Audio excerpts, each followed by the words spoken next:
Rajasthan, in association with Amity Innovation Incubator Jaipur, supported by Atal Innovation Mission and Institutions Innovation Council. The topic for today's session is customer analysis, and our experts for the session are Dr. Diwakar Srivastava, who is the founder of Frolic Healthtech Pvt, and Dr. Lav Agarwal, who is the co-founder of Frolic Healthtech Pvt. We wholeheartedly welcome you here, sir. You all can post your questions and queries in the chat box, and you can also raise hand if you want. Over to you, sir. Yeah, hi. Can you please allow me to share my screen because it is showing disable in my Microsoft Teams.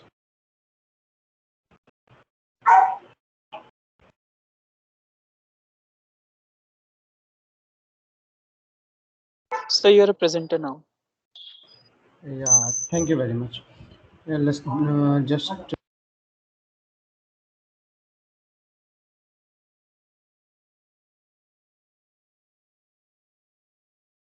Sir, you are on mute.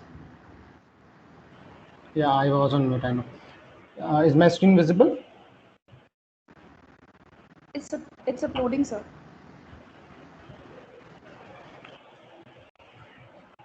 Is it visible now?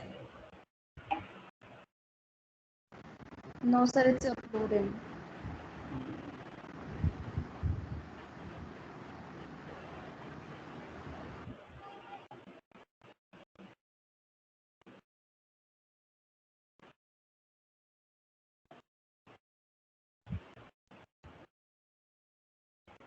Visible?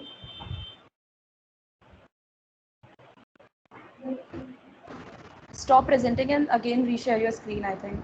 It's not visible.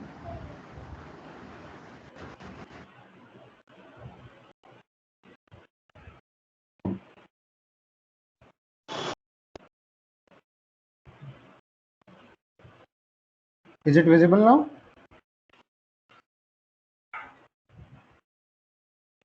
No, sir. Yes, sir. Yes, sir. Now it's visible. Visible? Yeah. Okay. First of all, a very good evening to one and all, faculties and students, budding entrepreneurs. Good evening, one and all. So the topic for today's discussion is customer analysis. So I will be going through a small presentation. It will be not a big one, but I will try to cover most of the aspects of customer analysis. How is it important for a budding entrepreneur, or you can say a fixed business, which is right now running in the market in a very good way. I will try to cover each and every kind of business, kind of just the starting business or business in a good state in a market. So first of all, just a small introduction about Diwakar and me. Diwakar, he's 16 pass out from Amity, Rajasthan, mechanical and automation engineering, a gold medalist also. He has an experience of around 4.5 years in the field of HVAC and patent engineering. Now, small about myself: 13-17 BTech mechanical pass out from Amity Jaipur, an MBA in insurance business management from BIMTech, Greater Noida. Currently working as co-founder of Frolic Healthtech. Now, let me give you a small gist about what Frolic is and what we are doing, in what state we are right now, and what we are planning to do in future. Frolic Healthtech, we are trying to build a platform where all the person who are health enthusiasts, fitness freak, they can collaborate with each other. They can kind of meet with each other, connect with each other, and also take some of the facilities in this direction with the help of our mobile app. We are trying to build an app where you can find the solution regarding all your health and fitness related queries at one particular platform. It will be kind of an app where you can book your yoga classes, your gymnasium appointment of a doctor, anything, and also connect with each other like a social media platform. Currently, we are in the stage of finalizing our MVP and presenting it in front of our stakeholders so that they can test it and we can develop it into the final product. What we are doing right now, we are just about to launch our platform EduFrolic, in which we will be giving some skill-based training in the field of business, technical and general skills. at very affordable cost, so that each and everyone can afford it very easily. So we are going to launch it in coming months. Most probably the Amity will see this also, because we are also going to give this thing to Amity University, as we are incubated here. Now let's move forward. So the most important thing, why the customer? If you will see a small shop also in your neighborhood, you will see that they also feel the customer are king. They don't want to lose them because of stiff marketing right now, and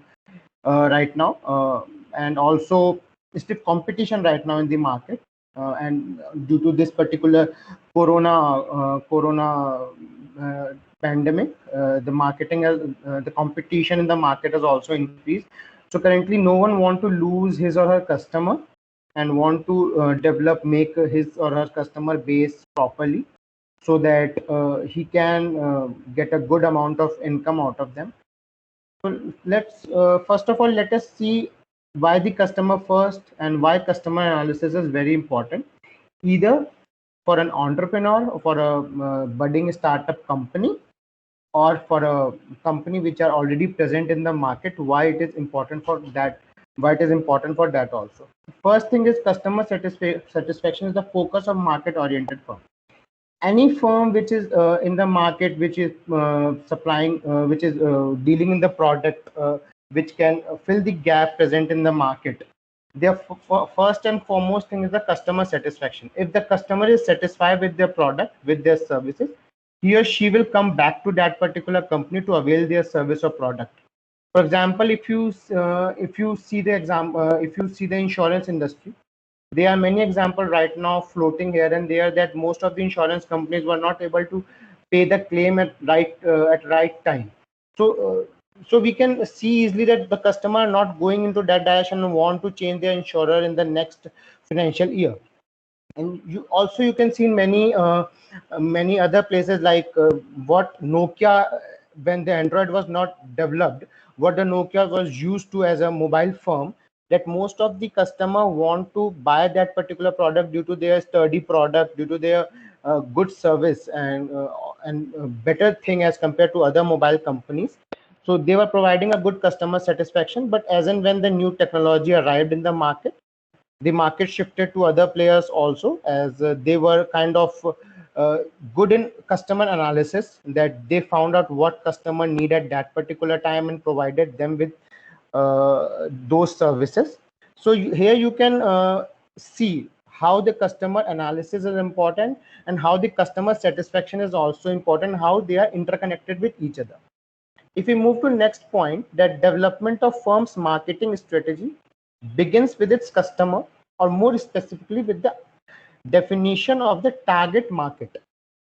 Now, why customer analysis is important, you can answer with this particular thing, is that if you analyze the customer, if you analyze your target market properly, then you can make a good marketing strategy. Otherwise, if you are not able to target your market and strategize your marketing thing in a very vague manner, or in a just by just taking some hypothesis, then it will be kind of wasting your money and your time, and your product will not sustain there if it is not suitable for the market that you thought it is good for.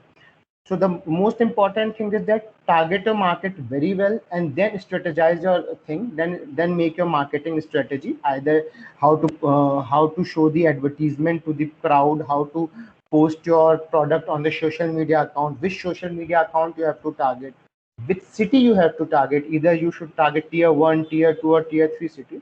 It all depends on your market analysis and your customer analysis. Now, the third thing is that firms need to know how and why their target customer buy. Now, the third thing is that the firm which are right now in the market need to know how the customer want to buy the product, and why the customer want to buy the product. For example, if you see the example of Amazon, first they were like, you have to pay money, then the product will be shipped. But when they entered into India, they know that here the customer want to pay after they get the particular product. So they changed this policy and started their marketing into India. Another example is McDonald's. The burger which they were selling outside the India in the foreign countries was mostly non-vegetarian, but they know that in India beef are not allowed, and most of the communities don't like to eat beef, so they introduces the Mac Aloo Tikki. You can see that they know what type of product will be suitable for their target market, and and why their customer want to buy this and how their customer want to buy this. If you analyze these things properly, then only you can sustain in the market. Otherwise you will be out in few years or few months even.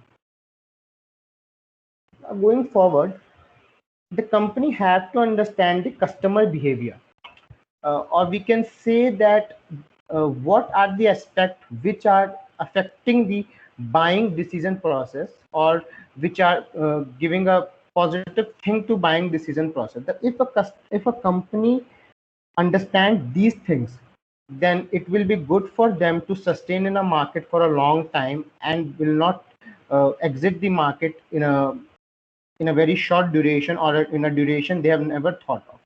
So we will give a sufficient amount of time on this slide and try to understand what are the different forces which are kind of affecting the buying decision process. I will be explaining the buying decision process in later slides. Here we will just see what are the basic customer behavior which a company have to understand to get fixed into the market. The first thing is that the social and group forces. If we see closely, the social and group forces are divided into three parts: culture, subculture, and social classes. But if we see more closely or go deep inside it, subculture is a part of culture. So it is broadly divided into two sections: culture and social classes, or we can say subculture and social classes. So what subculture includes here?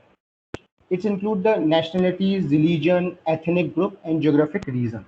And the social classes includes income, occupation, education, etc.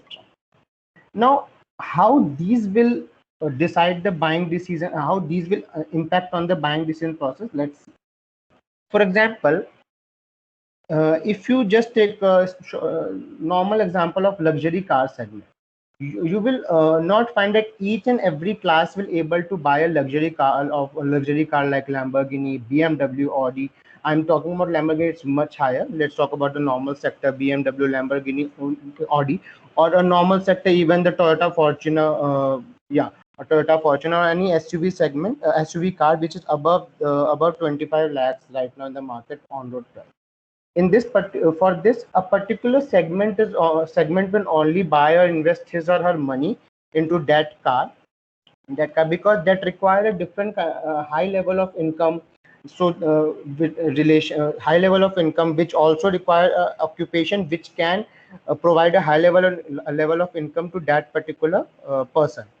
So before going into the market, we must decide that which kind of uh, group this particular product will target, which kind of group this particular product be good, so that we can then decide what will be the price of that product, how that group will that group entertain that product or not, and will our product sustain that particular group in a proper manner or not. Because the buying decision process is very well affected by the social classes. If you see, subculture is now not very much seen, because right now we are seeing the mix of culture in every section. We are not only fixed to that South Indian people live in the south of India. No, they are also living into the Rajasthan, North India, West India, or the North Indians are living in the South India. So this is kind of mixed, but the social classes is right now present in the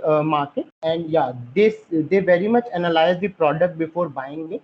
They see whether their income is allowing him or her to buy that product, go for that product, whether their occupation is allowing them to go for that product or not, and also the education.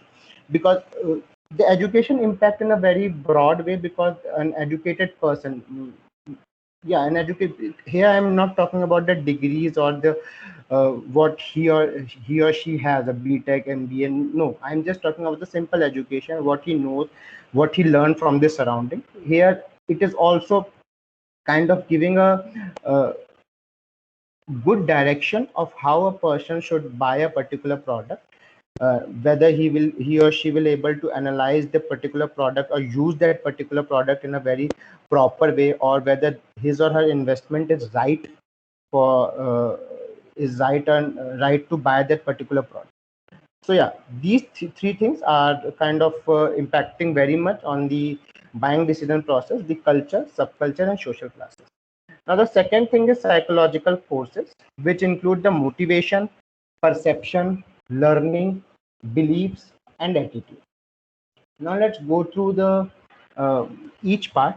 Before that, the psychological factor heavily influences customer buying choices, which include these four things. If we look at the motivation, then just giving you a simple definition, or giving you in a single line, what I would like to say, that individuals have many biological and psychological need at a given time. Here biological need means hunger, thirst, discomfort. Like if you are going in a particular market, you just feel that you are hungry, then you are motivated to buy a food product. You go to buy a food product. If you think that you are thirsty, then you go to buy a drink, a water or a cold drink, anything else of your choice. Or and the psychological things, like that, the recognition, esteem, and belonging. Many of us buy Apple phone, though we don't need that at this particular time, but yeah, we buy to just show that yeah, I can use Apple, I have that Apple iPhone 12 or anything else. So these things motivate a lot to buy a particular product. These two things, the biological and psychological things, depending upon what trigger at what time.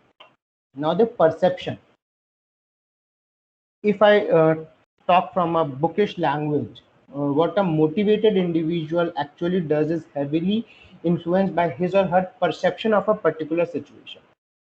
Perception is the process an individual goes through to select, organize, and interpret information in order to develop a picture of the world around him. What we understand from this thing is that when a person go to buy a particular product, then he or she has a perception regarding some brand, that yeah, if I will take this particular brand, then this will sustain for more time with me. If I will buy this brand, then this will not sustain for a very long time. For example, if you talk to your parents, then they will say that the Maruti brand is kind of a rough and tough brand. If you buy a car of that brand, then it will be of less maintenance. It will be of you can get this spare part at anywhere at very low cost. It is easy to ride everything, and you can also see the impact of that perception on the selling of Maruti. This particular quarter, Maruti was the highest seller of vehicle in India. So perception puts a lot of thing into the buying behavior of a particular person. Now the learning. If we see how learning put its impact on the buying decision process, then if an individual experience with a product is rewarding, his or her tendency is to be positively inclined to buy other product categories of the same brand or company. For example, if you I'm taking a small example of a garment company, Cantabile. You see that most of the time they are giving the sales offer, like you buy three, you get two more on the same price, flat 50% off. If you get this thing at one time, then you will be like, I will go and buy another jeans from them only because there I am getting more in a less price. This is kind of learning that a person get from roaming into the market, buying a product of a company, then finding that yeah, I am getting some kind of benefits of that particular from after buying products from that company. So this is what the learning impact on the buying decision process. If you want to buy a jeans, then if you go in the market, you see that Levi's is there, it is not giving any kind of sale, then you enter to other brand, Cantabile, and you saw that yeah, it is giving a good sale, good price for the product you want to buy. Then once you get once you get entertained with that, second time you also into that only company, or that only shop to buy the product of that company, because you have seen that they have given you some benefit while purchasing a product from that company. The last thing is that beliefs and attitude. Their beliefs and attitude, what it means. If I talk about the belief, then belief can be based on knowledge, opinion, or faith, and reflect what a person thinks of a particular object or idea. It is kind of interconnected with perception, or a combination of perception and learning through the what a person if a person have faith in anything, any kind of thing, then he or she will go for that particular uh, company only, because he or she knows that if I will buy product from that company, then that company will give me good service, good product. Their product will be more sturdy as compared to the product of other company, whether it is real or not, but it's belief of the customer. So so you can also interpret from this particular thing that first impression is the last impression. This is what drives the belief of a customer on a particular company. Now second, the attitude. Here what attitude reflects is that a customer's favorable or unfavorable evaluation, emotional feeling, and tendencies toward a specific object or idea. Like nowadays, after this particular COVID thing, most of the person in the country are shifting toward make in India product. They have right now the emotional feeling with the product that are developed in the India, and want to buy more of them rather than buying the product which are imported from China, which are made in China. So most of them have shifted in that particular thing. So this is what a belief and attitude define. Yeah. And also put an impact on the buying decision process of a particular individual. Now these two things are what which are driven by the customer, the social and group forces, and the psychological forces. Now the two things which are putting a good which are kind of interpreting the buying decision process are from the company side, is that the situational factor and the information factor. The situational factor puts four questions in front of the company: that when the customer buy this product, from where the customer buy this product, why the customer will buy the product, and the condition under which the customer will buy the product. If these four questions are properly answered by an organization, by a startup, by a company, then it will be easy to them to put their product into the market, and also they can analyze at what time they have to keep this particular product into the market, so that the sale will not hamper. Customer will come and buy this particular product. Now the second thing is the information, which include the commercial sources and the social sources. Now, many of us have seen that right now most of the companies are started giving the skill-based training. So they are mostly using the social media like Instagram or Facebook to display their ads, because they know that right now either a youngster will like to increase their skill, whether he or she is in job or not. If he is in job, then he want a good promotion, so he want to increase in his skill and take a particular course. And if he is not in job, then he want a placement assistance from the company from which he or she is getting certified. So they have to analyze at which, but through which source they have to broadcast the information to the customer, so that the customer will buy this particular service or product.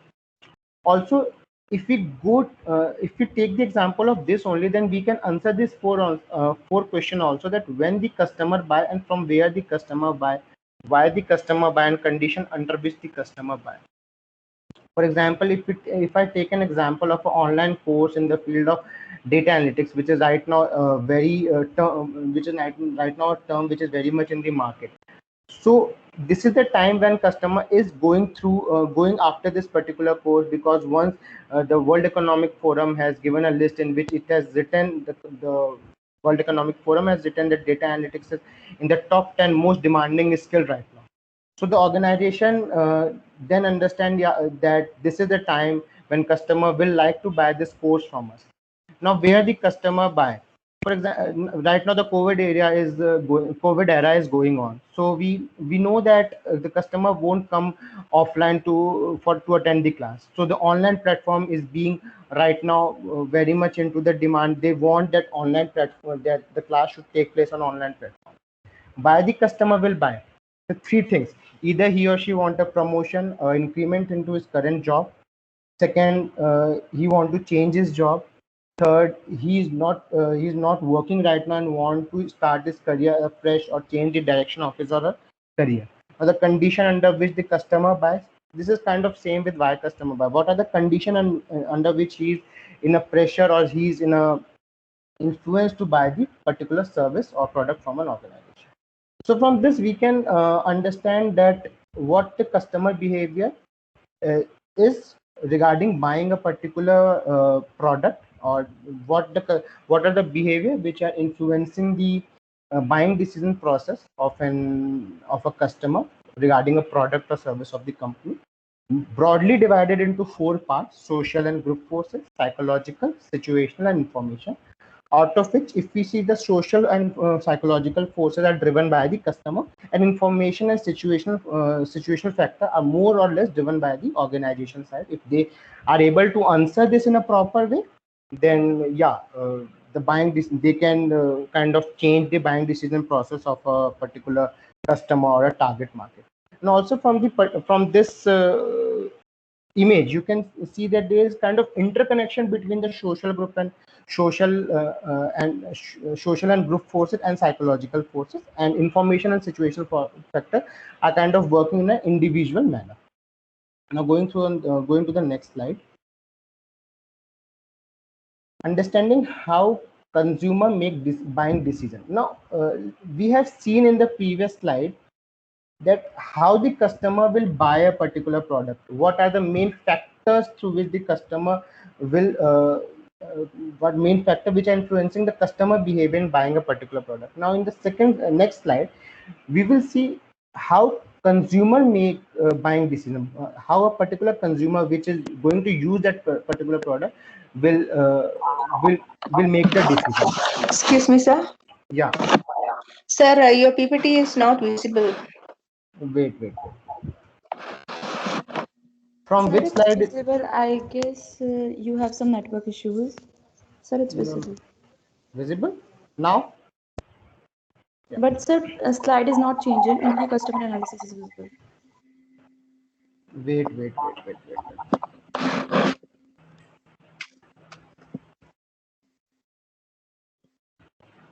Visible now? Not at, sir. No, sir. Sir, it's Wait, only stuck at customer analysis. The slide is not changing. wait.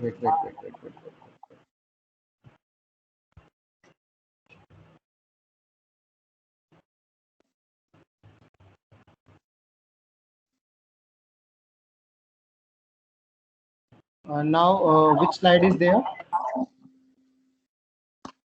Sir, it's It's not still visible uploading. even now. Yeah. Sir, it's uploading. It's not visible yet. Diwakar, are you there? If you can share the screen.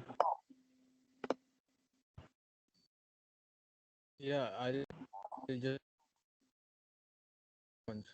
Yeah, share the screen. I will go through that. Yeah.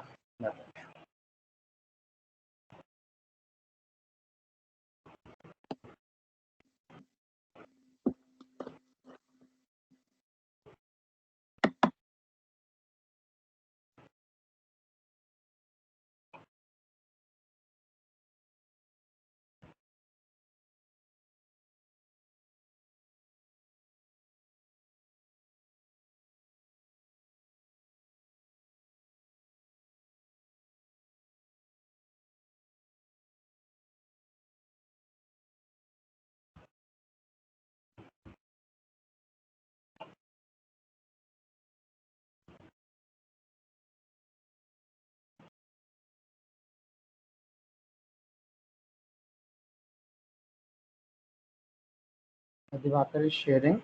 Just wait for a few minutes.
Is it visible?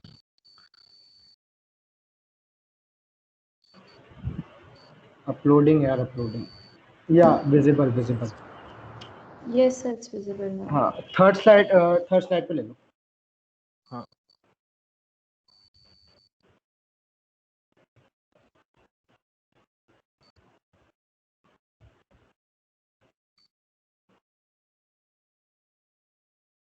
Is it visible? हाँ. Visible.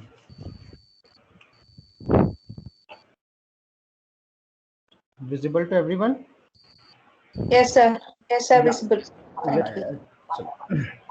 So I was talking about this picture from in last 10 to 15 minutes. Diwakar भाई mic बंद कर दो. Yeah. Mic बंद कर दो. हाँ.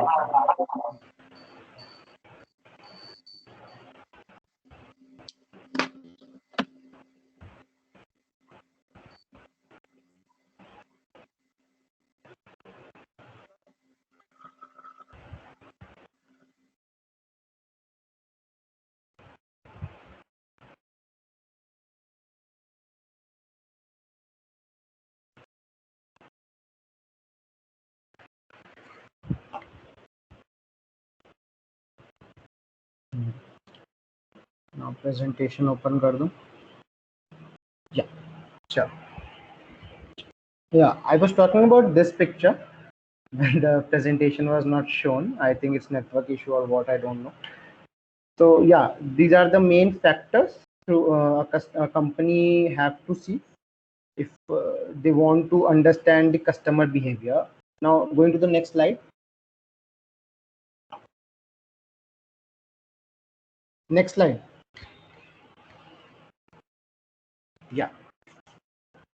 Now let's see the understanding how consumer make buying decision make the buying decisions. Right. If we see the decision making unit, what are the main unit which are affecting the decision of a particular consumer? These are divided into 5 things: initiator, decider, influencer, purchaser, and the user. So let's start with a very small example or a small case that we all have faced at some part, and most probably during the start of our college time in the first year, that when we want to buy a laptop for our education purpose, for our education things. So here we are the initiator. We try to give the points regarding the importance of a particular product, that why it is need or why I desire to buy that particular product. So we are the main initiators of that product. The student is the main initiator. Now who is the decider? The parent, who makes the decision whether to buy that particular product or not, or what to buy. Here you can see from the definition is that decider is the person who makes the decision of what product or service has to buy. Right. So we have given the desire of buying a laptop. So decider will decide which laptop to buy, which brand to go, depending on many factors like the budget, like the money, and everything. Third thing is the influencer. Influences that thing which influence the decision, final decision, but is not what the actual decision is.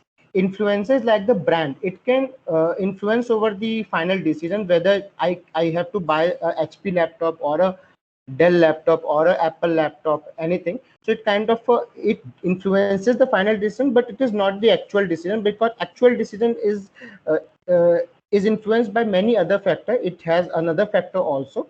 So influencer is kind of a pseudo thing. It's not a direct thing. It's just put an influence over that thing, over buying of a particular product or service, but it is not what but it is not able to influence on the actual decision. Now the fourth thing is the purchaser. Purchaser is the person who will make the payment or purchase that particular product.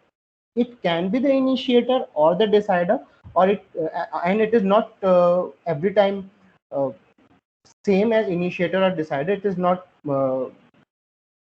it can be different. Here the parent are the purchaser who will buy the particular product, and finally the user, we are the user.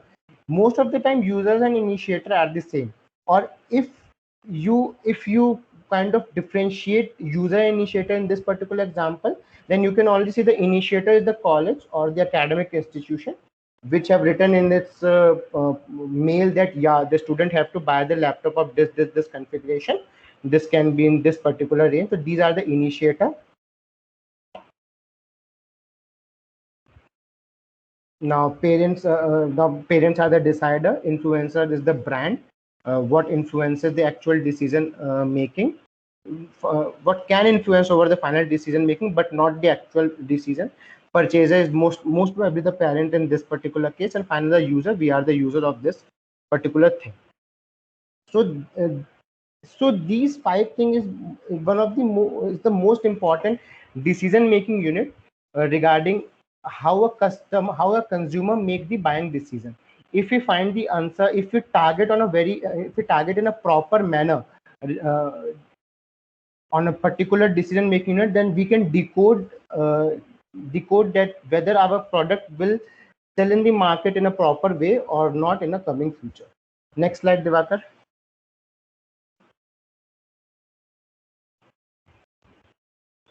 Yeah.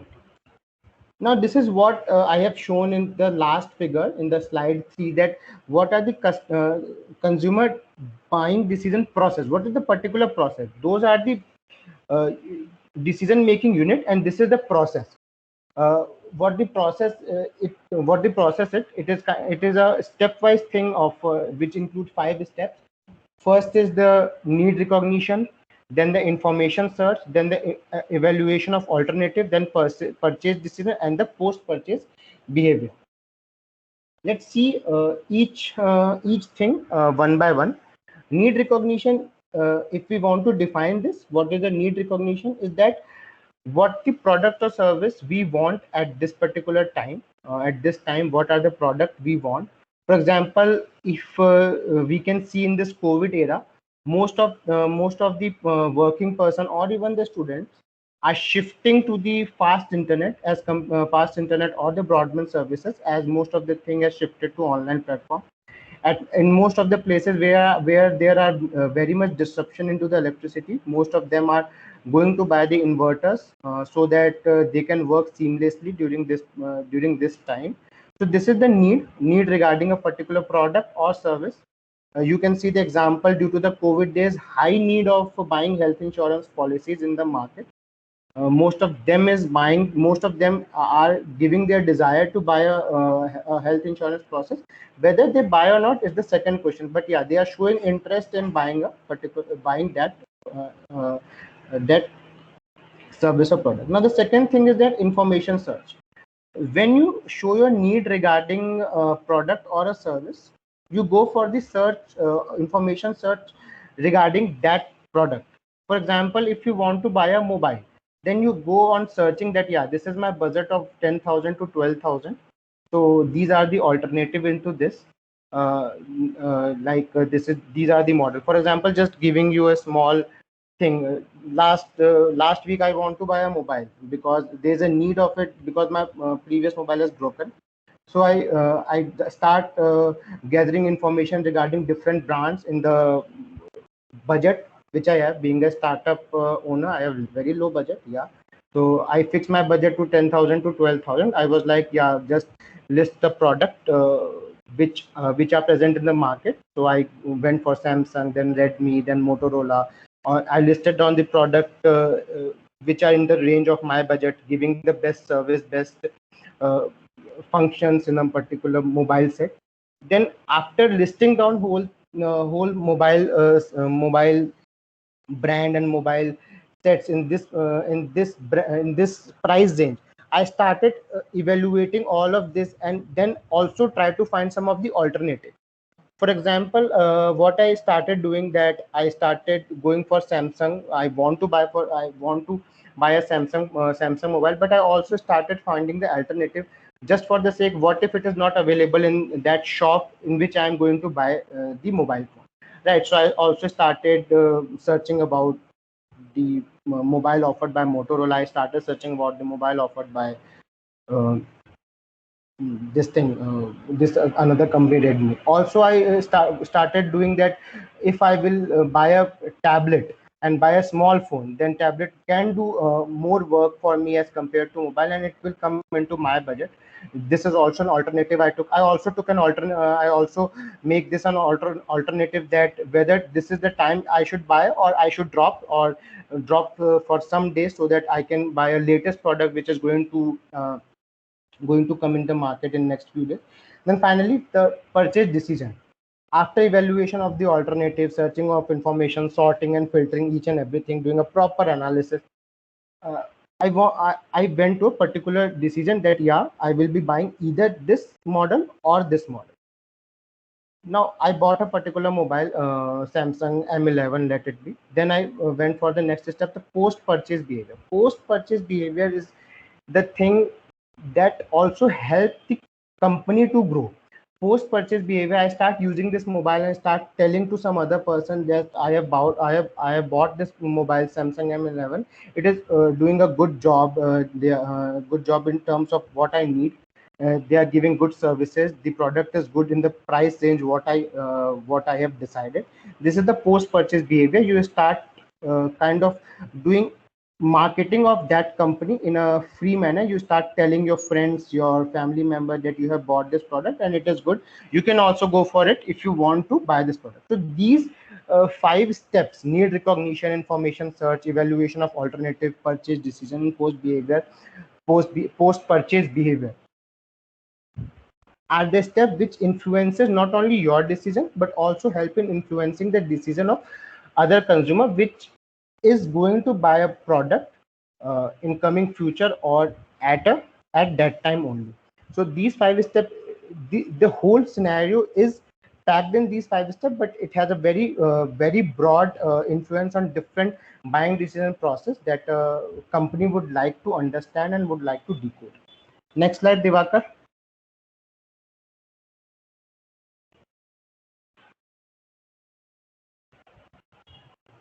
Diwakar, next slide. Yeah, thank you. Now, after going through the understanding the customer, their decision process, their how they make the decision, what are the customers, and what are the behavior of a particular customer, let's see how a firm will select a target market. What are the process that a firm will select to target a market? So this thing include 4 steps broadly. I will be going through each step one by one, and also the subtopic which I included in these steps. So first is that identify basis for segmenting the market. The four segment which are the whole segment of the market is broadly divided into the 4 segment: demographic, psychographic, geographic, and behavioral. Now let's go for now let's see one by one these 4 segments, and I will try to give example into these 4 segments with the help of Frolic, the app we are building. The first thing is that demographic segment. The demographic segment broadly include the age, gender, education, marital status, household characteristics, family life cycle, ethnic background, occupation, income level, religion, social caste. This include all the things related to a particular person, his age and all the things. Out of these whole thing, age is one of the most significant variable in segmenting a population, because age decides very much. Like in Frolic Healthtech Pvt Limited, what we have done, we are trying to give services related to each and every age. We are not focusing on a single age. For example, we are giving the choice of selecting a nearby gym for your exercise and fitness related activities. So we know that not all the person will love to go to the gym, or will able to afford the gym. A certain age, up to a certain age, the person will go to a gym. Up to a certain uh, income level, a person will go to a gym. So this is a demographic segment in which the company have to look and have to uh, price their product according to the different demographics. If they are working in tier 2 cities, then they have to price their product a little bit low as compared to what they can price their product in tier 1 cities. For example, in Frolic Healthtech, what we will be trying to do is that we will be trying to connect nearby gym and give the suggestion to the customer. Now, in my area, there are 5 to 6 gyms having different cost, or you can say the annual charges. Some gym are just giving the annual subscription or annual membership at 5,000 rupees, and some gym are giving the annual membership at 16,000 or 17,000 rupees. So there's a segment which will go into gym having the annual membership of 5,000, and a particular segment will go to the gym having a annual membership of 15,000. So the company has to decide in which segment they are going to target. If, for example, a company having a membership charge of 15,000 and they are going to target in a segment which can only afford a 5,000, then his or her market will crash in a coming time, because no one will able to afford that services, and later on the company have to exit that segment and move to segment where the product or service will suit. So in Frolic, what we are trying to target each and every segment, because it's kind of a social media for health and fitness enthusiasts. So here we can't differentiate that only person having 18 person between 18 to 45 will join our app. No, person of any age, of any kind of of any gender, any education, marital status can join. So we will be providing services based on different demographics. We will be trying to give the suggestion on different aspects of demographic segmentation to the particular customer. Now the psychographic segmentation. What is the psychographic segmentation? If we go for a basic definition, then psychographies relate to the attitude, values, and interests which define consumer lifestyle. This is a segment which are mostly influenced by the lifestyle of a particular customer. For example, in a fast pace, if you see Bangalore, if I take an example of Bangalore, most of the household are dual income household, in which both male and female is earning at a very good level. So they don't have that much of time regarding different household chores and cooking food and everything. So there you can see that there's more trend of going out and eating foods in Bangalore and Mumbai like cities, as compared to the tier 2 cities like in Jaipur, Jodhpur, or Udaipur, if you see the nearby area. So this is the psychographic segment, which include the which is affected mostly by the consumer's lifestyle. Here the lifestyle decide how how the customer will buy a product. For example, most of us are very much kind of most of us are very much kind of relaxed in buying the online in doing the online shopping, as compared to most which are who are not that much relaxed in doing the online shopping. Now the third thing is geographic segment. Geographic segment and psychographic segment, if you see, kind of going right now hand in hand, because geographic segment is like a particular state or a particular region. The product is suitable for that state or that region. Just for a small example, desert cooler will mostly be applicable in this part, the Rajasthan, Gujarat, which are like states having dry atmosphere, as compared to the Bangalore and Mumbai having humid atmosphere. On the basis of this, the desert cooler will try to project desert cooler company will try to project their product in these areas, as compared to the area having humid atmosphere. You will see most of the population is going to buy ACs, or they are just having fans. But here there's alternative that each household having desert cooler also, because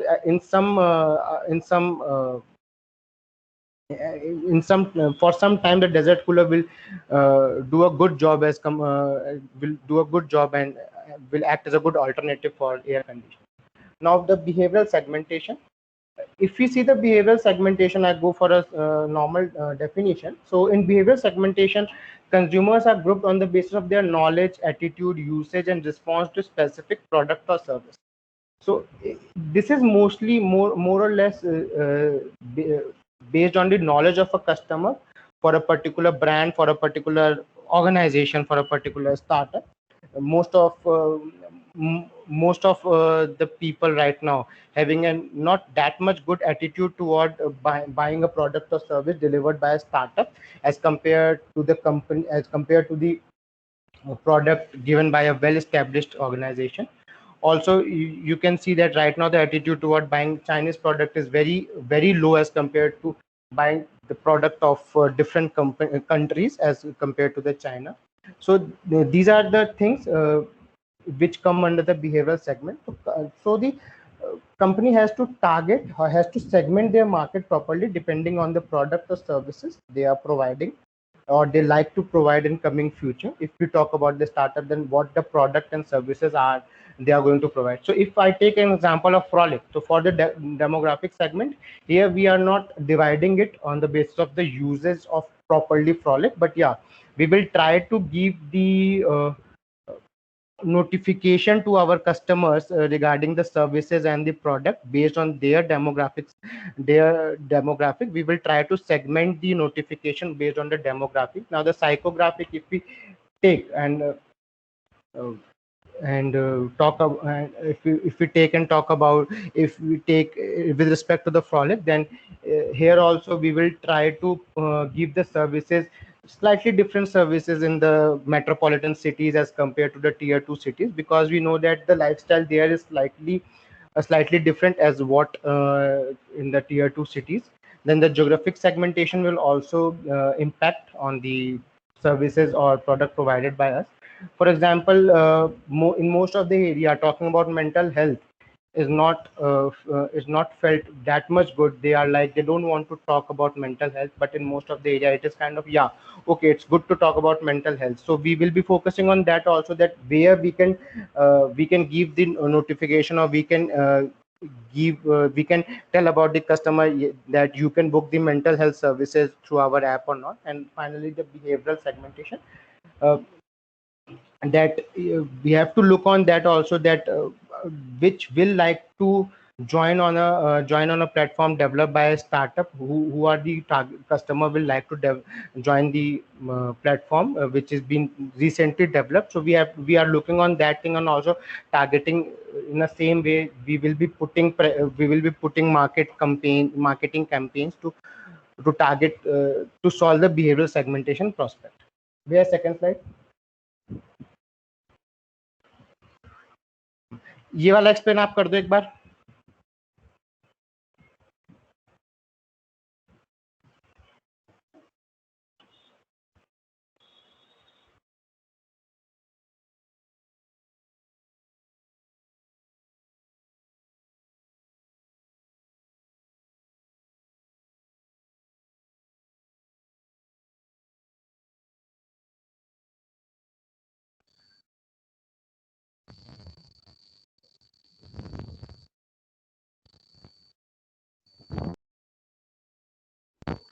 Okay. So basically, like, let me know if the screen is not visible. Visible है, visible. Okay. So the second step is like identifying the segments and develop for, and third is like evaluating the market segments, like the segment size, growth, and potential, structural characteristics, and the product market fit. So basically, what explains the second step is that identifying the segments and developing the profiles for each. Like for example, as Lav Ishan told, in step one, we are like focusing on those. Step two, we are like identifying the segments and developing the profiles for each. So basically, what exactly we are doing, we as a startup, for example, are identifying the segments. Like for the segment, basically, if I say health can be a segment, fitness can be a segment, and sports can be a segment. So we are identifying the customers based on these like segments in our phase one, and developing the pro for each. So profiles, exactly the term profile means that we are like generating the customers for those segments. For example, in health, we are segmenting it by like getting customers who are morely into this health domain, the users which will be like offering the services to the health customers. For example, the trainers, the gym trainers, or the yoga consultants, or the doctors, or anything. Then coming to the sports facilities, we are like generating the profiles of the users who are totally into the sports. So, for example, I personally like want to play. So basically, I'm a particular kind of segment for my startup who is into this particular cricket domain. Then there will be a certain amount of coaches for this particular domain or as well. So coaches for cricket, coaches for badminton, or any sports. So these are like developing the profiles and identifying the segments of those particular like start jurisdiction you are following. So that's in the step 2. So then the third one is that evaluating the market segments. Like when you have Diwakar भैया identified your segments and developed your profiles. भैया Yeah. आवाज clear नहीं है आपकी. रुको एक बार मैं करता हूँ इसको. नेटवर्क इशू है, एक बार रुक जाओ, मैं कर देता हूँ इसको, कोई इशू नहीं. Now step 2 and step 3 is identifying segment and develop profile for each, and third is evaluate market segment. Now what step 2 want to say that we have to identify the segment and develop the profile with respect to each segment. Let's take a small example of Maruti Suzuki or any brand like Maruti Suzuki or Hyundai. So here you can see that they have car with respect to each kind of segment.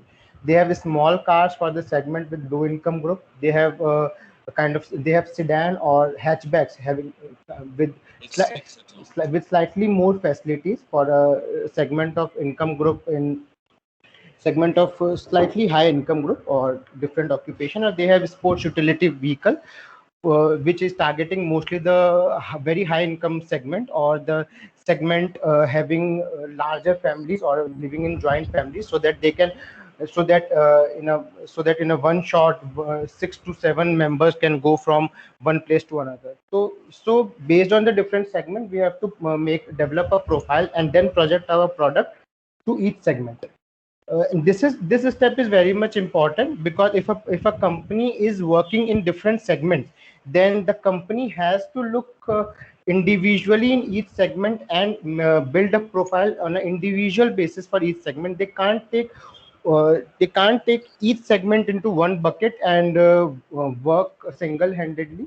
They have to market their product on an individual and a separate basis for different segment if they want to be in the market for a long run, and they want that their sales to be very good. Their service, this sales of a service and product should remain good and should compete in market in a very well manner to the competitors. Now the step 3 is evaluate market segment. Now how should we evaluate the market segment? This is divided into 3 parts.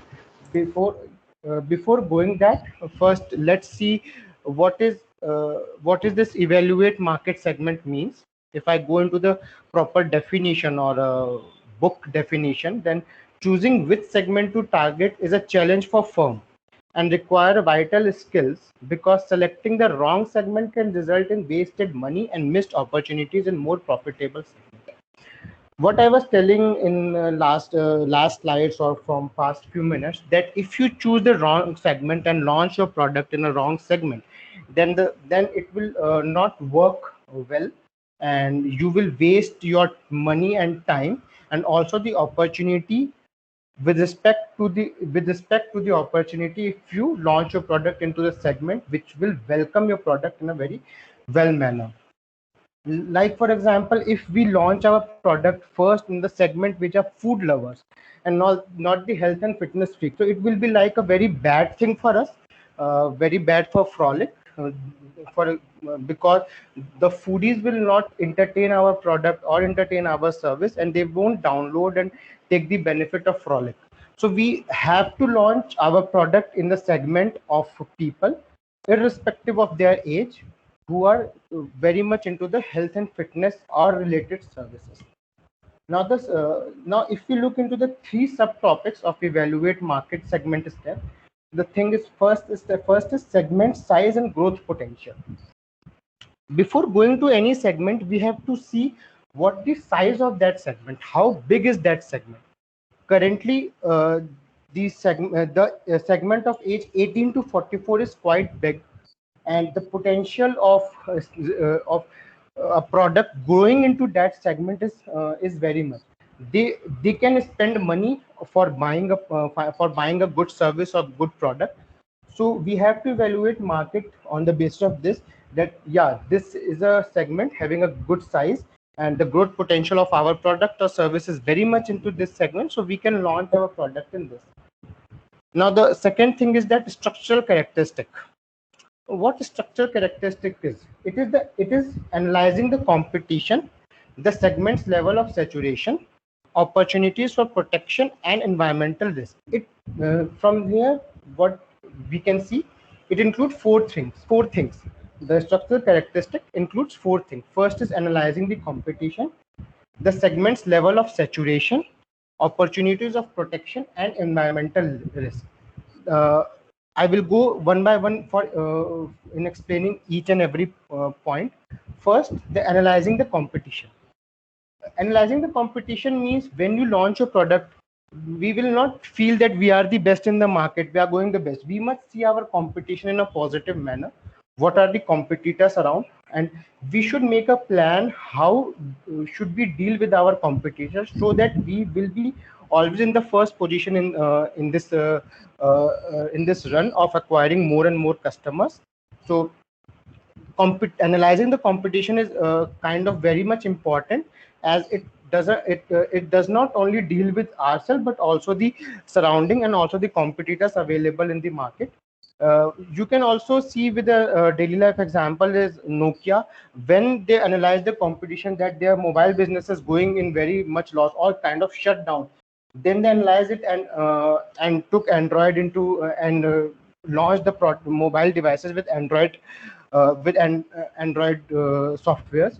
So this is the thing that they fail to analyze it in a quick manner. They analyze it lately, that their competitors, which on a first scenario were far behind them, is right now the market leader. So they analyze it now, and right now jumping back into the market with their device having Android softwares.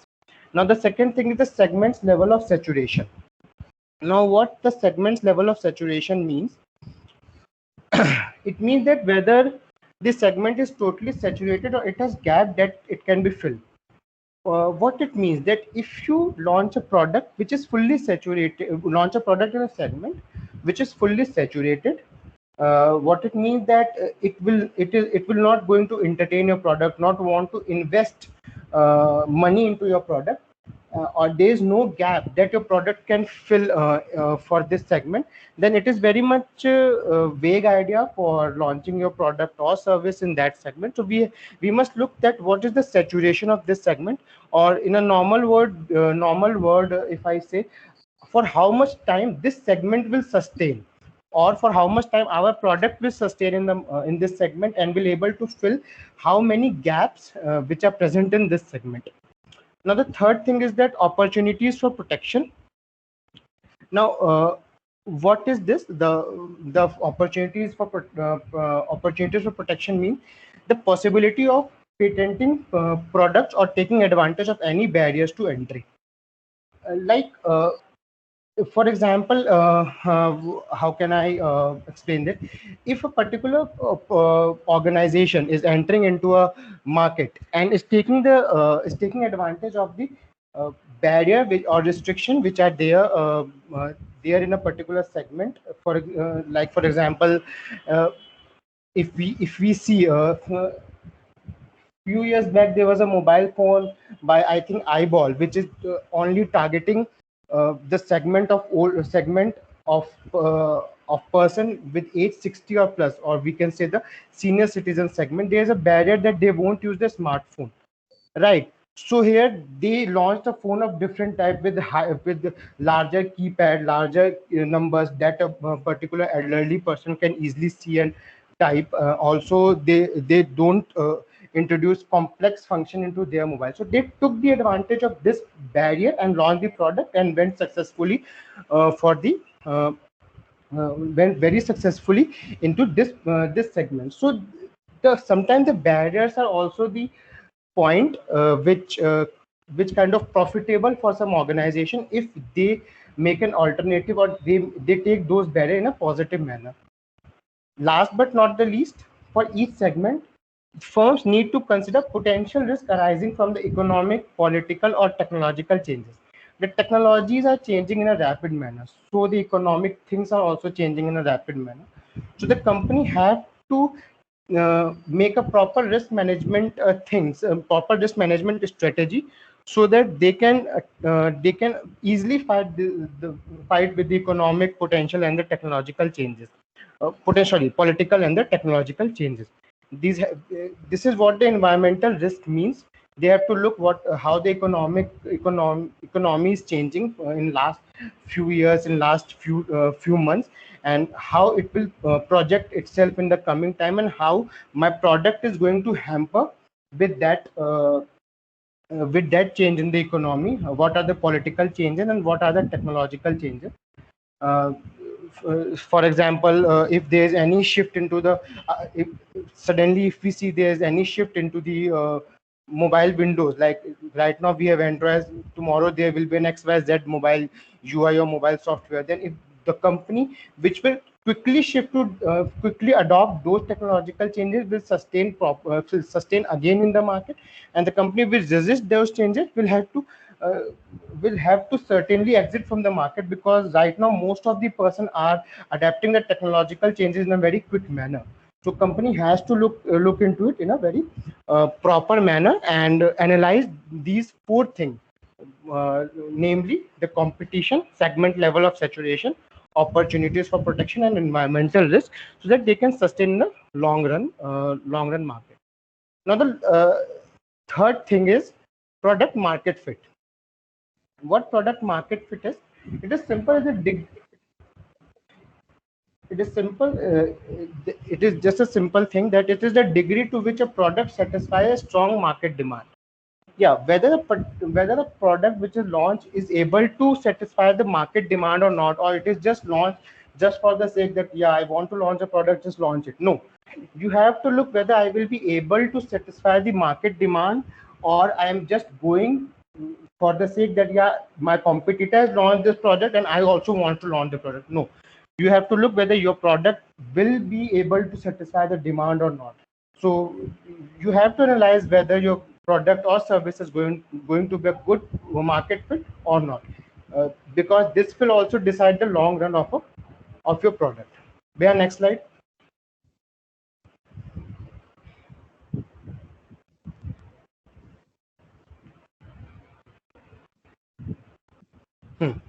Now the step 4, or we can say the last step in selecting the target market, is that select market segment and develop market strategies.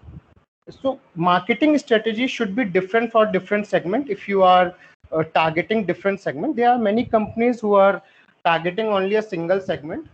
For example, the luxury car, they are only targeting a single segment. They are not targeting every segment, every city. They are targeting simple tier 1 cities, and uh, some group of people with higher income. So they have made different marketing strategies with respect to a different segment. The step 4 only include two things, which I have written here. The first thing is that the segment is mostly the company focus on these two things only. The first thing is that the segment is large, growing, makes frequent purchases, and is not price sensitive. This is a segment.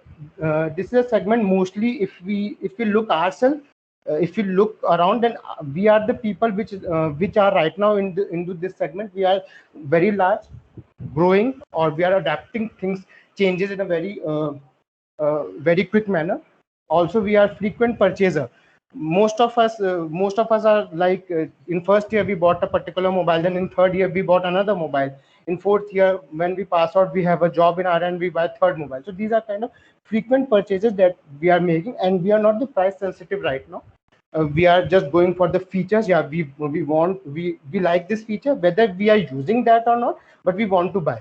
Most of us has bought iPhone 12, which just launched, just for the sake, yeah, we want to buy it because we like this feature. Whether we are using it or not, it's the secondary thing, not the primary thing.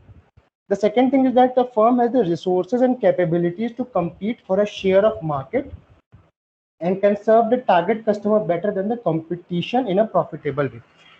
This is in a single line we can say how a company or a startup will able to fight with its competitor in a market or in a segment, whether he or whether that company can able to share their resources or share their market with their competitors, and how they can able to provide good services as compared to their competitors present in the market.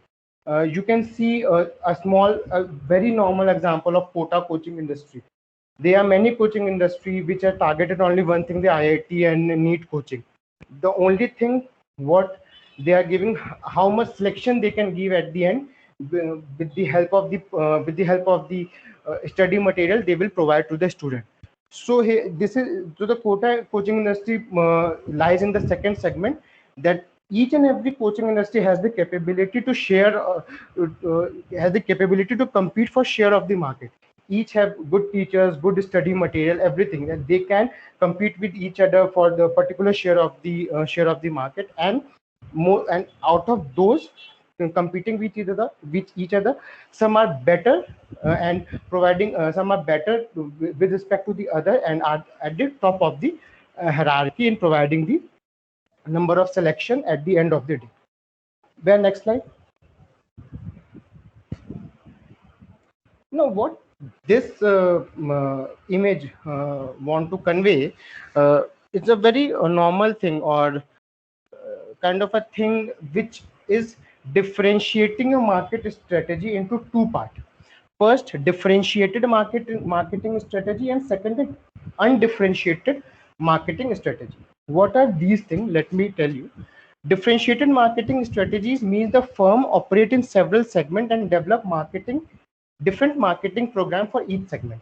Like for example, if a firm is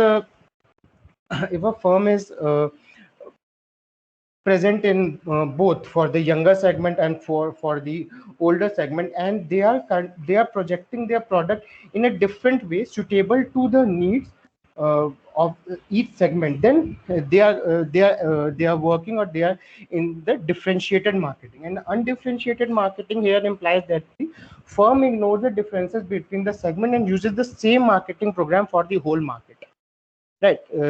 If I see the if I give you a small example, that many firms right now are giving their are providing their advertisement through social media account and also the television, because they know that most of the younger generation are right now into the social media, so they can capture the younger generation through the social media, and they can capture the slight older generation from the television ads by providing their commercial on the television.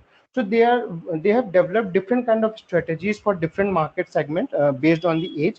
And secondly, if a company is only giving advertisement on the social media and assume that they are targeting each and every segment, then it's kind of wrong, because most of the young generation is highly active on the social media as compared to the old generation. I'm not saying that they are not active, but just a normal comparison, that most of the young generation are highly active as compared to the older generation. So this four blocks is showing that how you should strategize your marketing theories or marketing things if you want to target the traditionalist, baby boomers, generation X or millennial. How you can strategize your market and present a product in front of them, so that they will be able to avail most of the services from the product or service from the product you have projected in front of them. Yeah, this is my last slide. भैया आप disconnect कर सकते हो. If you have any question, then you can throw it on.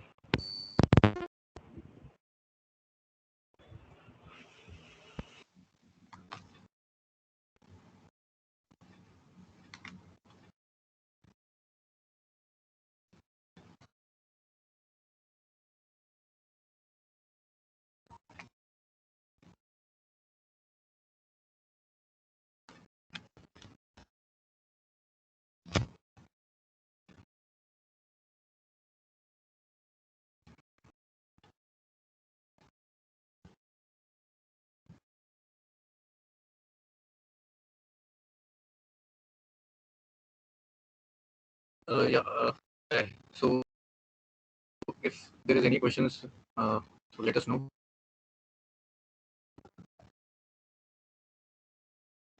Either it is from slide, you can also ask, so that we will try to make it clear to you.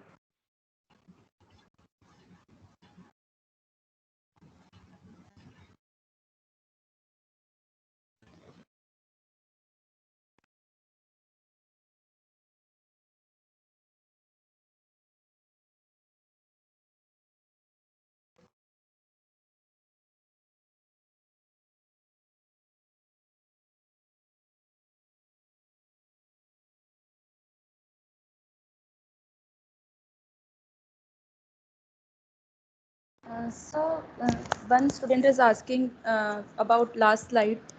So you can repeat that.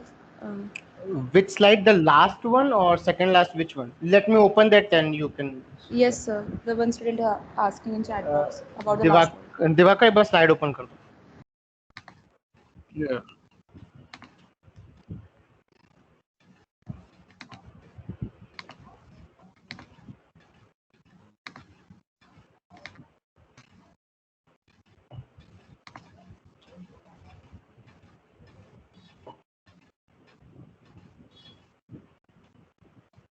This one?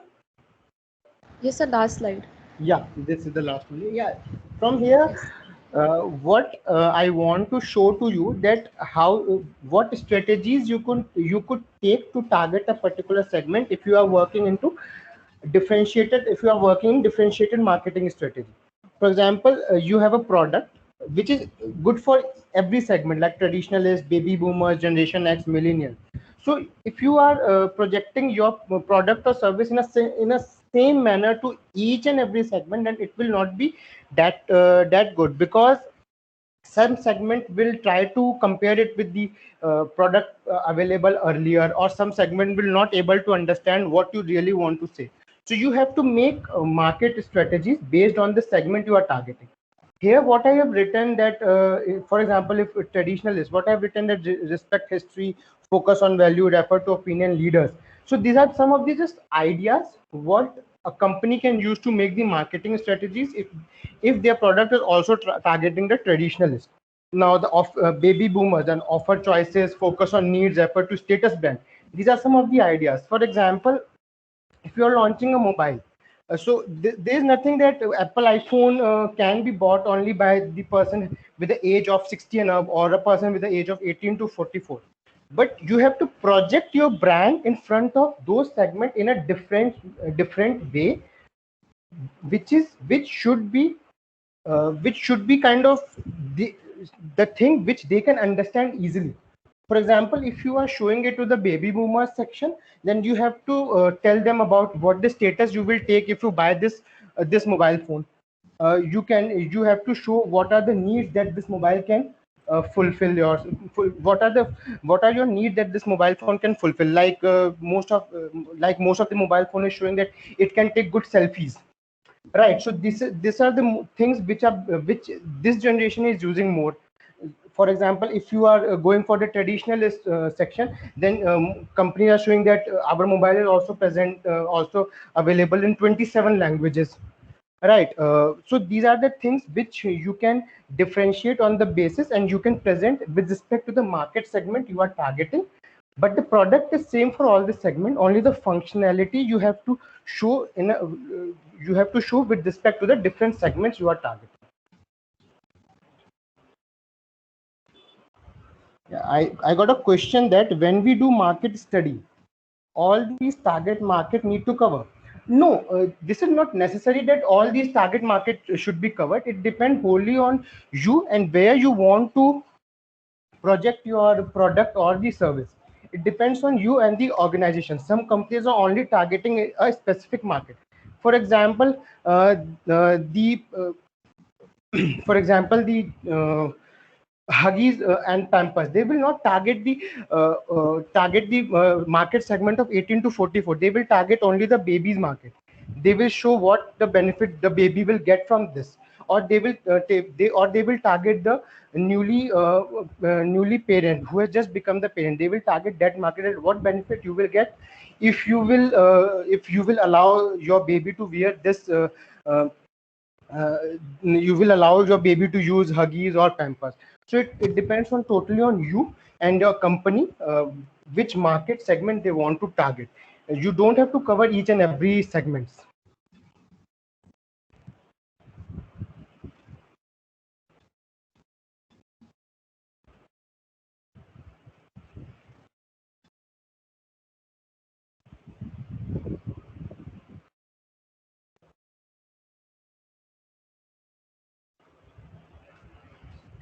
Any more question you can ask?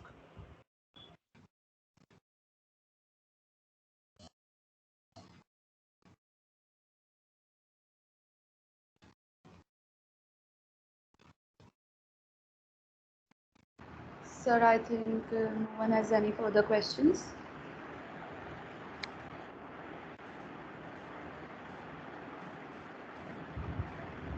So, shall we end? There is a question from someone. Is there any Yes, tool to is there any tool to identify the psychographic area? No, there is not tool as such. You have to go for the past research on the basis of the past product or the similar kind of product for the psychographical area. There is not tool as such, but yeah, for the analysis of the result or the analysis of the data that you get, there are many tools present. From there you can derive what your study is what your study want to convey to you. For the to identify, there is not that much that a tool.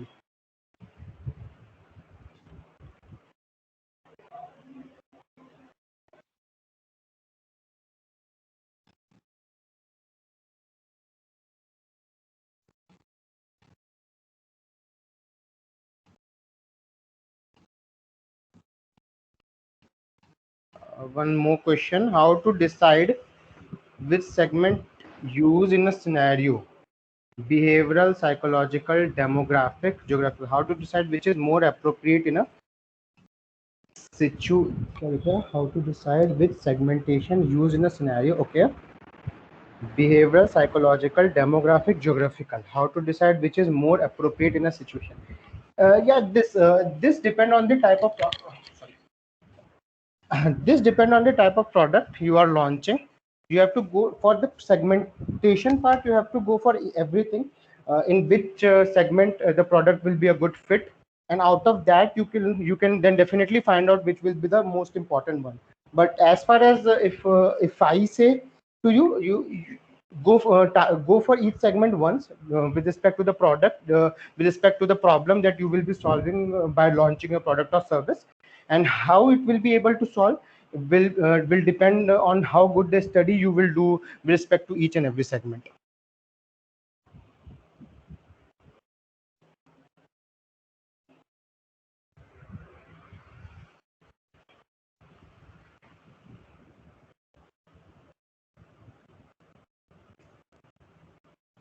Diwakar, you want to add something, then you can add. Like mostly it has been covered by you. So basically, if there is any other doubts anyone has, so basically customer analysis is just in simple terms, you are knowing your customer and basically mentality regarding any kind of products. So in simple words, it's just deriving the basic personal thoughts of the customers, how they are treating your products, how they are like.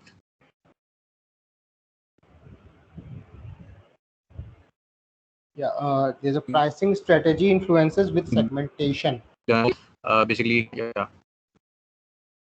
हाँ बताओ बताओ. So there are different yeah. So is there any questions, any more questions from anyone? Yeah, there's one question. Pricing strategy influences with segmentation. Mostly it influences the if you can see, it influences the demographic segmentation because it covers most of the thing like income, education level, job, yeah, gender, age. These kind of thing. This kind of thing mostly come under the pricing strategy part. So you have to decide pricing strategy basis on of these things. So it mostly influences your demographic segmentation. Yeah.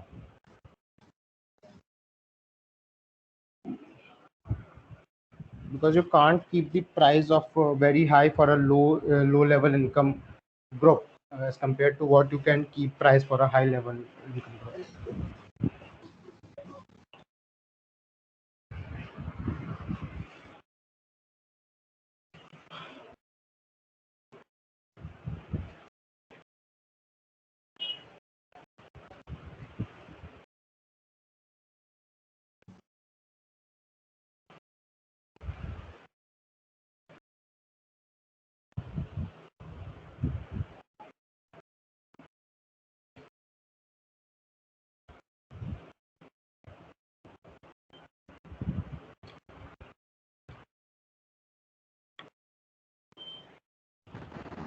So there is one more question. Yeah, how can a startup develop brand value? It is a topic of long run. It depends on how you are providing the after purchase services to your customer. It depends on that, how the customer is talking about your product or service, what are the feedback they are giving to others regarding the product or service. So the brand value will develop in a slow pace, but yeah, you have to give time for the brand value. If you are launching a product in January, you can't think that in February your brand will be that much higher.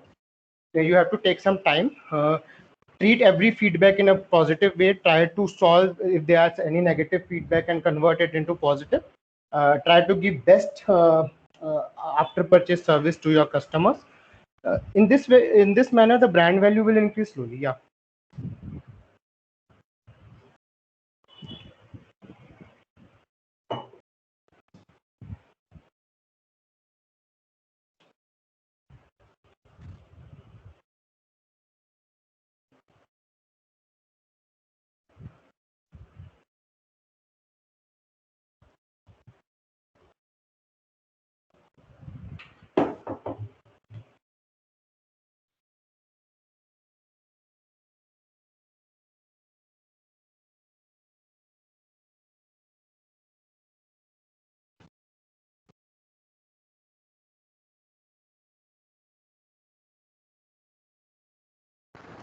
So one more question.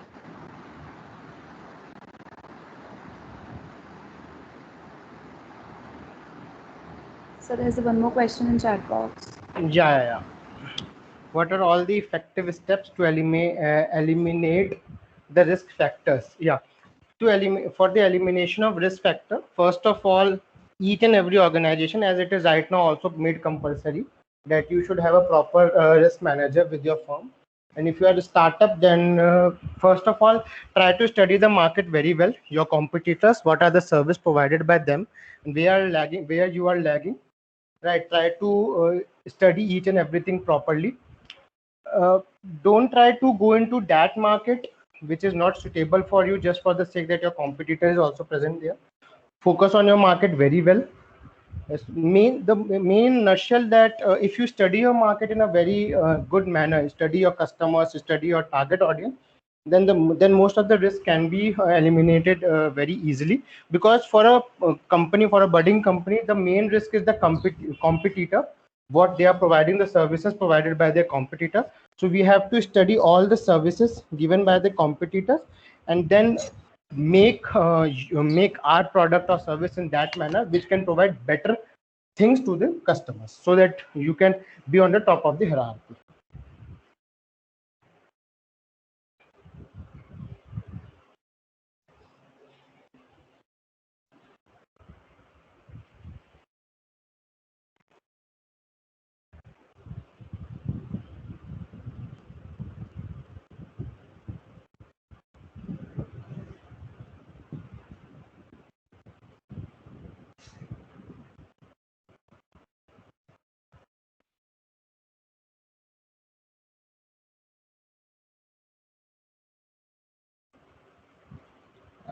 While doing customer analysis, how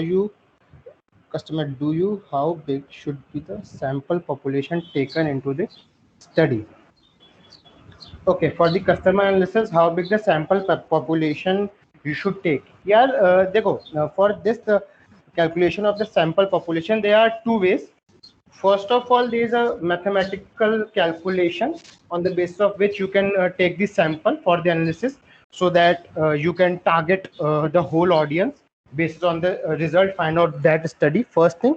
Second is that you can work on the proportion. For example, if you are targeting a sample of 18 to targeting a population of person in 18 to 44 age group, so there are many person in that group. So for that, either you do the mathematical calculation and do the study, or you have to work on a gut feeling also, that yeah, if I will take the sample of this particular size, then my population will be studied. Secondly, for the analysis, if you are going for the analysis, taking the response for the questions from the respondent, try to go for the random sampling. Not like if you are giving your question of person with same traits, everything same. No, try to give the questionnaire to person with different trait. Try to go for random sampling, and if in the random sampling you will be able to get fine results as compared to the sample where there's not randomness there, everything is from a single kind of group. Okay, so there are two things. Firstly, either your gut feeling, go with that. Well, decide yourself whether this particular amount will able to answer the whole population, or there is a mathematical way also. With the help of that calculation, you can find the exact number of exact numbers which can define your whole population. And Lav Ishan, I would like to add also one thing. So basically, customer analysis is not just a part which can be done just before you launch the product. Even after the launching a product, there will factors you can just go through in developing a customer analysis.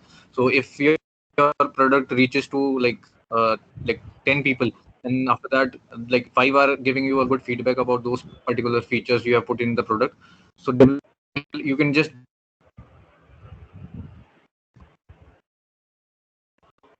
What go Diwakar through even if the big companies are following. What he want to say, if you were not audible, if you are not able to hear him, what Diwakar want to say, that customer analysis is a parallel process. It's not at the starting of a organization, starting of a product. No, it should go in uh, with the product line or with the company, because every day you will be getting new competitors, every day you will be getting new risks, every day the customer base is going to increase, every day there are technological changes, there are political changes. So customer analysis is not a single point thing. It should be it should go hand in hand with all the product and services launched by the company. Either it is a 5-year-old product, it is a 50-year-old product, you have to do the customer analysis in current time, because time is changing continuously, and with that different factors are also changing. The income is increasing, there are some kind of crisis coming, there are some kind of political changes, traditional changes, many things are going on. So you have to do the customer analysis in a very frequent manner, and you can't do just I have did the customer analysis in 2010, I will not do in 2020 because I'm not launching any new product. No, your product is running, and your product is not changing, but the market is changing in a very continuous manner. So you have to do, because with the help of customer analysis you can also figure out whether your product is right now good, or right now market fit for the good market fit or not. With the help of that, you can also get an idea to do an updation in your product, launch a new product which will able to fill the gap which is currently present in the market.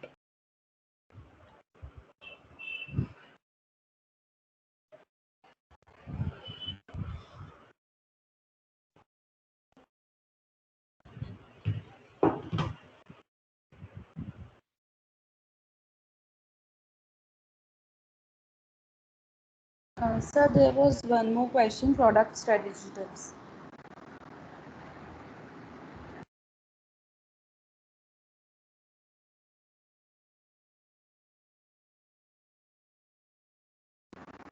So there's a question in the chat box. Yeah. Do you think lean startup methodology can be adopted in industry like food production? And Product strategy tips. Uh, I will be taking this question, product strategy tips. The next will be taken by Diwakar. So, what are the product strategy tips that you could that I could give? It's more or less try to study your customer in a regular manner, on a frequent manner. From there, you can get. It's like the answer is hidden in the question only, right? So you can get the new product strategy from the study of the market, from the proper study of the market. That's why right now the market analysis is also a very trending topic. Market research is also a trending topic. How well you do the market research, how well you do the market analysis, you can get to a point that I can launch a new product. For example, as soon as the COVID arrives, most of the insurance companies started launching the insurance which are giving the COVID cover, right? So this is they just took the strategy of launching a new product depending on the current market availability, depending on the current market scenario. Diwakar, you want to take second question? So, like, Lav Ishan, can you let me know second question? Because in the guest, it doesn't show the question. Yeah. Do you think lean startup methodology can be adopted in an industry like food production? Could that affect your brand image? Okay. So basically, the lean strategies are mostly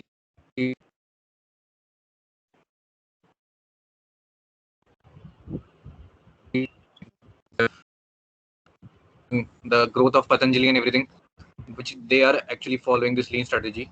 Mostly the people in the food industry and food domains are like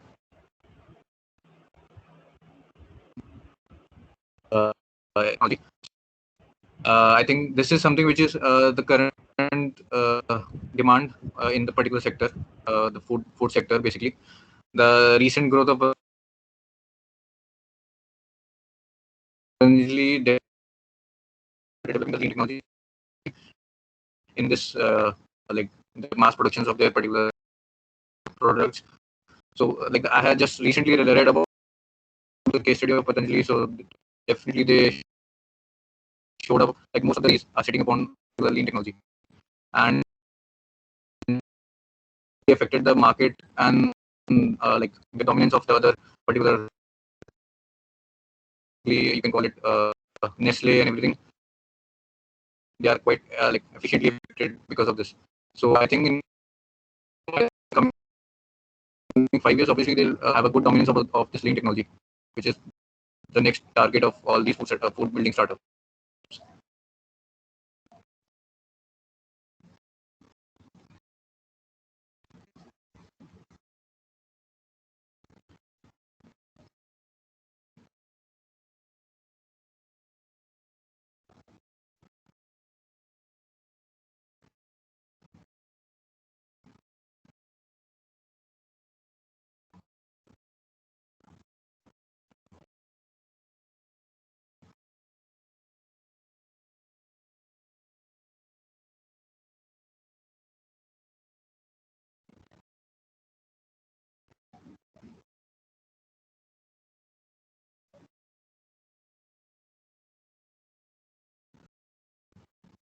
Uh, uh,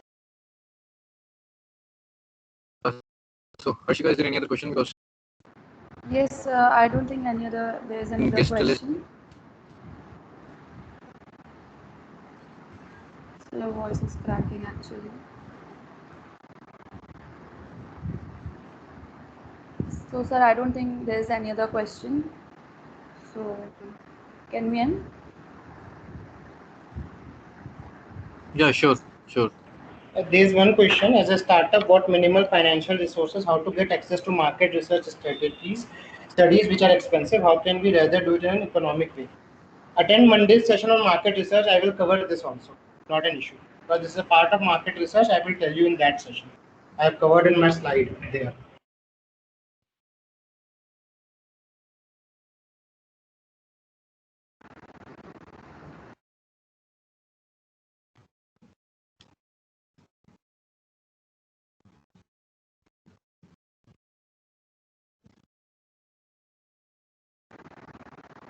So thank you so much, sir, for sharing your knowledge. It was really a great session. And now I would like to thank on behalf of Team Entrepreneurship Cell, Amity University, Rajasthan, Amity Innovation Incubator Jaipur, to our honorable guest, Dr. Diwakar Srivastava and Dr. Lav Agarwal, for joining us today and enlightening young entrepreneurs with your experience. I would also like to thank Dr. Manju Kaushik ma'am for her kind support throughout the event, and Team Entrepreneurship Cell, Amity University, Rajasthan, for organizing such knowledgeable events, and to the wonderful attendees present here today. Thank you all for joining today's session. Thank you so much. Thank you very much. Just a small thing. We are not doctor, and I'm not Lav Agarwal. I'm Lav Ishan. Thank you. So sorry, sir. So sorry. Not an issue. Not an issue. Yeah.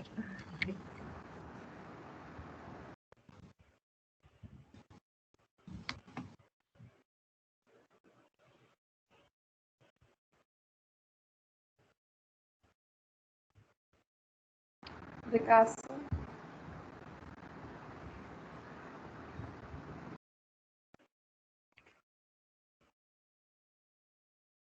Hello. Yes, sir. Yes. Thank you, Ishan. Thank you, Diwakar. Anytime, sir. Anytime. Indeed, it was a great session, and the way you have just summarizes this customer analysis, uh, yes, it was great, and I hope all the attendees and participants have benefited out of this. And yes, the key takeaway for from today's session, I think, how to segment the customer, right? So it is really very important. So thank you so much for all your insights. Thank you, dear. Thank you all the participants. Thank you so much, sir. Thank you so much, sir. Thank you very much.